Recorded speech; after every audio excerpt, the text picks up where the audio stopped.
अरे भाई बतलाओ आगे, अब कैसे पांव बढ़ाना है।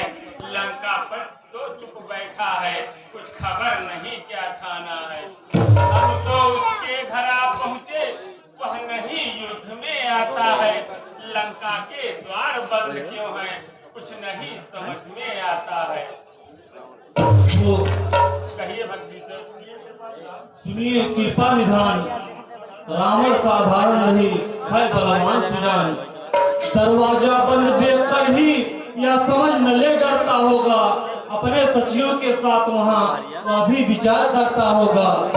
लेकिन और देखिएगा वीर मृत पतलाती है, मृत को तो युद्ध प्रबंध में थोड़ी मोहलत दी जाती है। ये हनुमान मुझको तो बहुत खटकती है। एक गई सीता माँ को बरसों की नाक खटकती है। हम वृक्षों और पहाड़ों से रावण का दुर्ग ढा देंगे, चुटकी में तोड़ दीवार को लंका में प्रलय मचा देंगे। प्रभु जवान भवन को तोड़ेगा मैं तो निश्चय ही घबराएगा, सीता माता को दे जाएगा या खुद लड़ने को आएगा।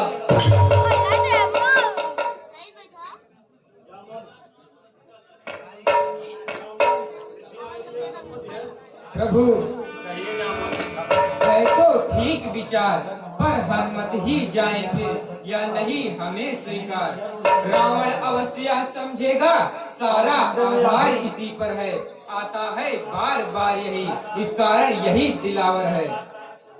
जो कुछ मैं बुद्धि रखता हूँ उसमें है नीति है मान भी है, इस बार भेजिए अंगद को, यह बुद्धिमान है बलवान भी है। हम तुमको पुत्र समान समझते हैं, लंका में भीषण के घर में इसलिए भेजते डरते हैं। फिर उचित नहीं है दूत कार्य, इस गंधा के युवराज तुम्हें, सेना संचालन का ही शोभा देता है कार्य तुम्हें।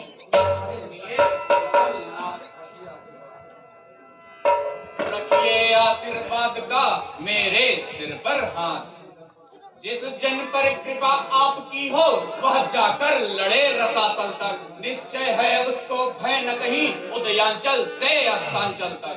निश्चय ही धाक जमाऊंगा मैं रावण के राजधानी पर। प्रभु का प्रताप ही ऐसा है, पत्थर तैरे हैं पानी पर।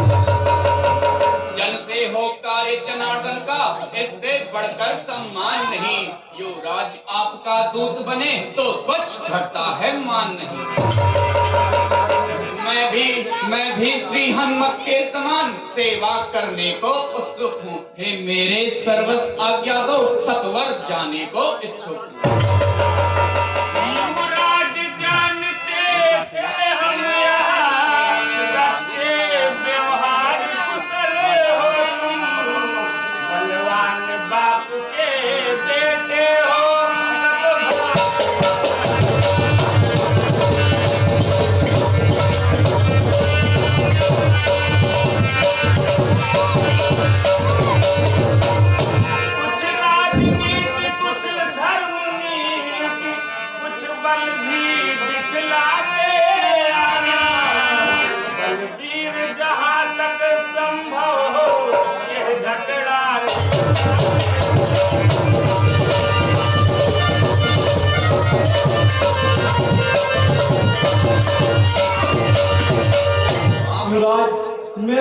मेरा भी कुछ संदेश हमारे भाई दशरथ से कह देना।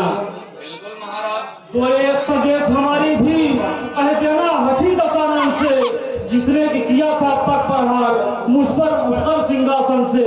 मैं मूर्ख और विद्रोही हूँ, वह तो सब बात जानता है।